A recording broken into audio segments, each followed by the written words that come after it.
Et bonjour à tous, on se retrouve en ce vendredi 15 août 2025 pour une nouvelle vidéo sur mon compte financier Take Profit Trader. Donc on s'était quitté hier sur un trade ici, là où je pensais que ça allait retomber un peu plus. Donc finalement j'ai dû moyenner ici, pour qu'au final ils arrivent quand même à vendre beaucoup plus là par la suite. Puis après, ils étaient un petit peu indécis, hein, puisqu'on voit que ça a un petit peu remonté, puis enfin bon, ça a fait un peu n'importe quoi, pour vendre un petit peu ensuite, par la suite, là, en post-clôture des marchés. Et puis ensuite, là, pendant toute la session asiatique, ils ont fait que acheter. On se demande bien pourquoi d'ailleurs, hein, puisque les Chinois ont sorti des statistiques économiques là qui sont pas bonnes. Puisque l'investissement actuel en hier to hier est sorti à 1,6%, alors qu'il était attendu à 2,7%, et le précédemment à 2,8%. Donc si on investit moins, il y a moins de retombées économiques pour le futur, hein. Donc pourquoi acheter ça? Le taux de chômage sorti à 5,2 alors qu'il était attendu à 5,1, précédemment 5%. La vente au détail à 3,7 alors qu'il était attendu à 4,6 et que là précédemment c'était 4,8. Et l'industrial output qui sort à 5,7% alors qu'il était attendu à 6, précédemment 6,8. Donc pareil, là de nouveau, hein, c'est des données économiques qui sont pas bonnes du tout. Et résultat, elles sont sorties à 4 heures du matin, hein. Donc ici, là. Et finalement, par la suite, on voit, hein, ils ont acheté. Donc voilà, encore une fois, pourquoi pas, hein. Tout va bien dans le meilleur des mondes. Tout s'effondre, mais bon, les indices font des plus hauts. On a également le secrétaire au Trésor qui a dit que si les Chinois, que si la Chine voulait appliquer des mesures de rétorsion aux États-Unis, il le sentirait d'une manière assez forte. Donc là aussi, hein, pourquoi acheter, pourquoi, bon, bref. Sinon, donc ce matin, là, j'en ai profité pour faire un trade ici à l'achat là sur cette zone support qui a bien fonctionné. Et donc là maintenant, on attend les prix aux importations à 14h30 et sinon à 16h, il y aura les anticipations d'inflation à 5 ans et à 1 an, voilà, qui seront assez scrutées. Sinon, qu'est-ce qu'on a? On a Trump aussi qui dit qu'il va mettre en place les tarifs douaniers sur l'aluminium et sur les semi-conducteurs la semaine prochaine. Voilà, donc ça, là, c'est la petite mèche qu'on voit ici, là. Et donc maintenant, on attend donc les prix aux importations et également les ventes au détail.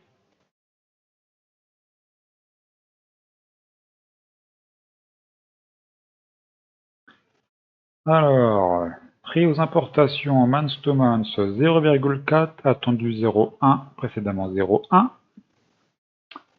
Voilà, donc encore une fois, les tarifs douaniers n'ont pas d'impact sur l'inflation, évidemment.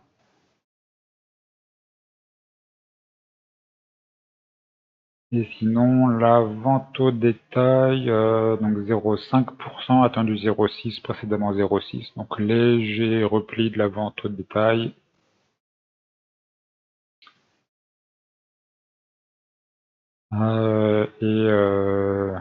US Core Retail Sales, 0,3%, attendu 0,3, précédemment 0,5, donc là encore une fois, une baisse de la vente au détail.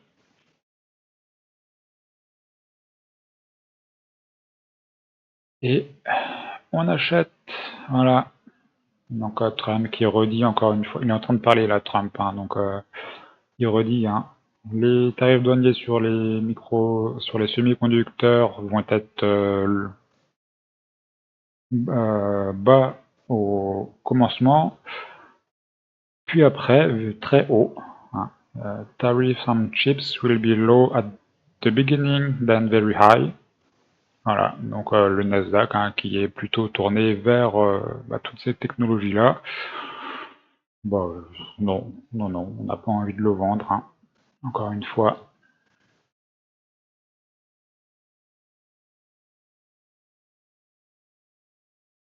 Encore une fois.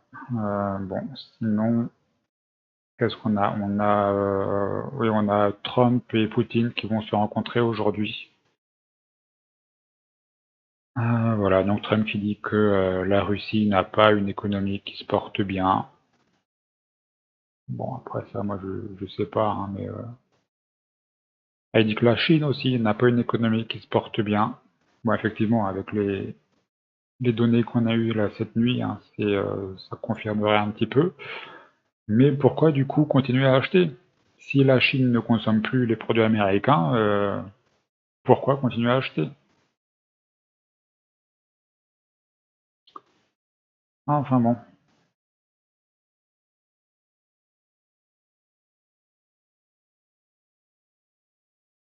Après, j'ai envie de dire qu'encore une fois, on aura une session baissière, sauf qu'à chaque fois que je dis ça, on se prend à chaque fois une remontée là des enfers on sait pas d'où elle sort, mais bon.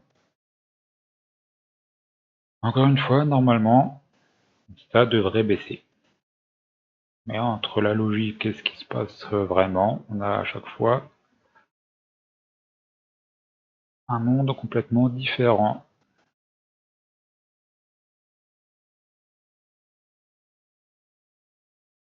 Là, on a Goolsbee également qui parle sur CNBC, donc un membre de la Fed, à 14h30, donc il aurait dû commencer déjà là. Et à 15h15, on a la production industrielle aussi qui va sortir. Donc encore quand même quelques séries là de données qui vont sortir. On pourra essayer de trader ça. Bon, donc on est à 10 secondes de l'ouverture cash. Donc on a eu Koulibi là qui a parlé, qui dit que c'est un peu préoccupant quand même hein, les dernières données PPI, CPI.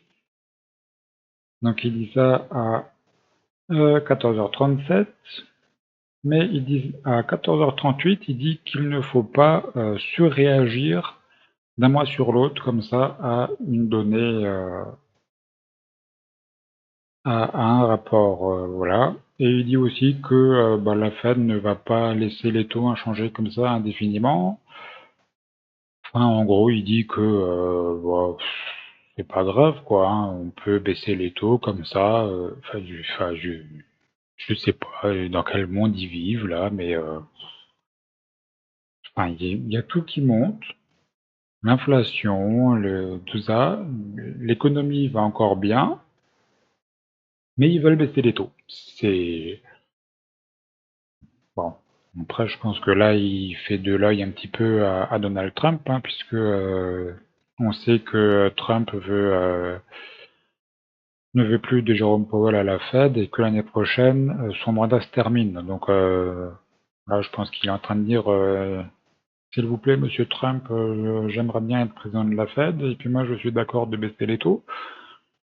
Mais comment il peut dire à 14h34, oui, c'est préoccupant, et à 14h38, non, non, mais il faut pas, surtout ne pas surréagir. Enfin,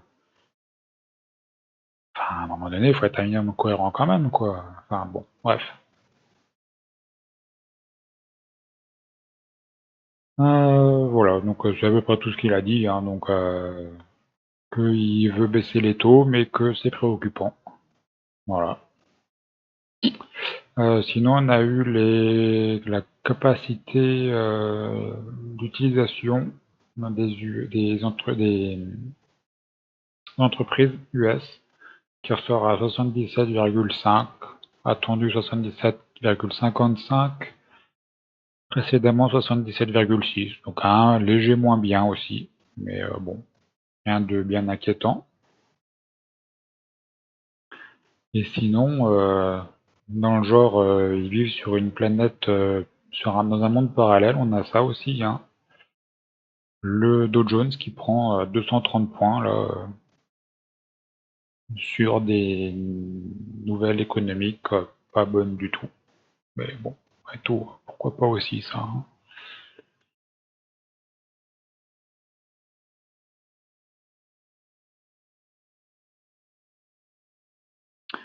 Donc bah voilà les dernières nouvelles. Donc on va quand même essayer de faire nos quelques scalps.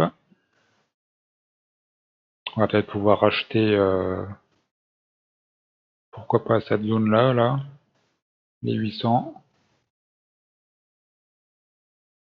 Et peut-être quand même devoir attendre 16 heures pour les anticipations d'inflation. Ça peut être... Normalement, ça va être regardé, hein, puisque c'est ça qui va driver la Fed, mais bon, avec eux, on sait jamais.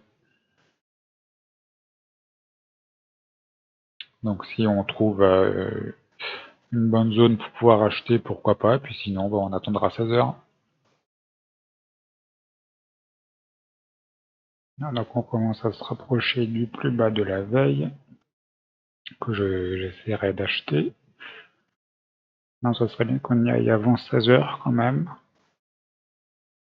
Donc il faudrait qu'on y aille assez rapidement pour que je puisse acheter.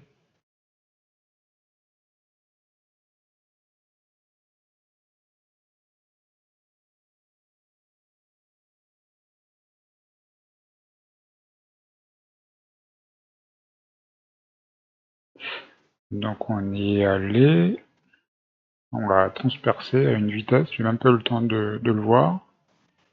J'essaie quand même d'acheter, on verra bien.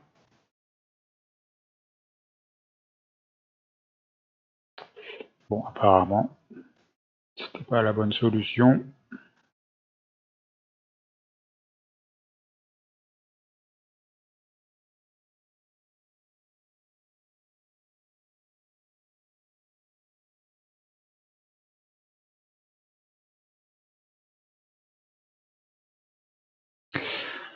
Ouais, il a quand même réagi. Bon, on a quand même allé un petit peu plus bas là. Je pensais qu'il réagirait un petit peu plus tôt, parce que le plus bas était à 93. Donc je pensais qu'on allait rebondir un petit peu plus tôt au-delà des 93, mais bon. Bon bah du coup deuxième trade qui est passé. Maintenant je vais attendre. Il y a le plus haut pardon de la semaine précédente, 67-75.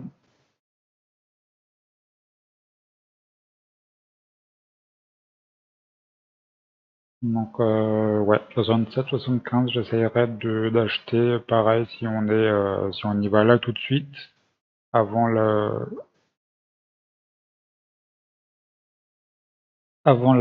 nouvelle économique, avant les anticipations d'inflation, ou sinon bah, j'achèterai après, hein. Je vais pas acheter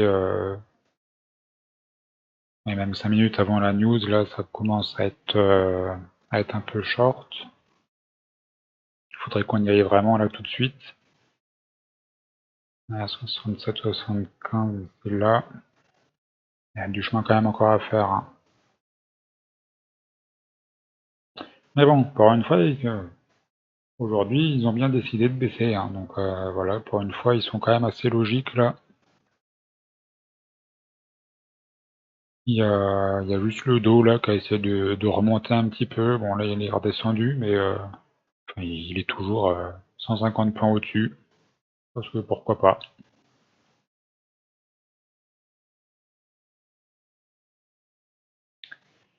Donc on va attendre le plus haut de la semaine précédente. Et puis sinon, bah, on achètera ou on vendra en fonction en fonction de la news, hein, tout simplement. Donc nous voilà à 10 secondes, enfin 5 secondes maintenant, des anticipations d'inflation.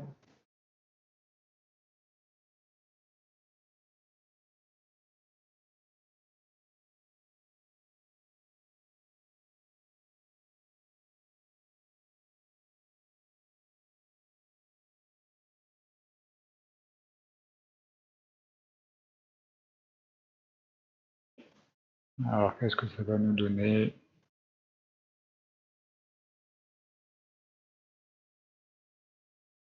Pour l'instant, on va regarder pour un statu quo.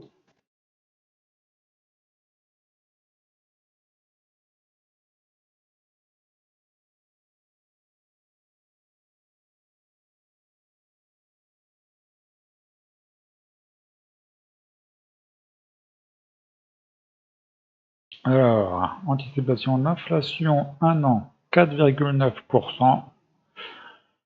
Prévu 4,4, précédemment 4,5. À 5 ans, 3,9%. Prévu 3,4, précédemment 3,4. Et avec ça, ils veulent baisser les taux, bien sûr.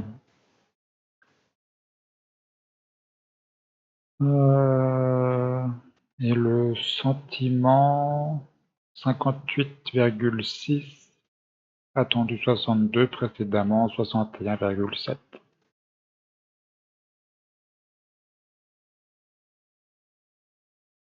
Bon, bah normalement ça devrait continuer de baisser, hein.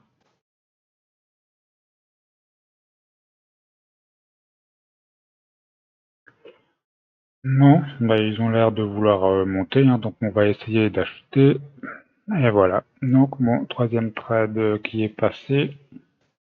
Bon, bah, je vais m'arrêter là, hein, parce que il y a enfin le Dow Jones là qui est en train de chuter, donc lui il a la réaction logique après les données d'inflation. Mais bon, après le Nasdaq, lui, il a décidé de tout racheter là comme ça, parce que, bah encore une fois, parce que pourquoi pas. On s'en fout de la logique, hein, du moment que on monte. Enfin, bref. Donc, bah du coup, je m'arrête là pour aujourd'hui. N'hésitez pas à liker, commenter et vous abonner. Et je vous souhaite un bon week-end. Et je vous retrouve lundi pour une nouvelle vidéo.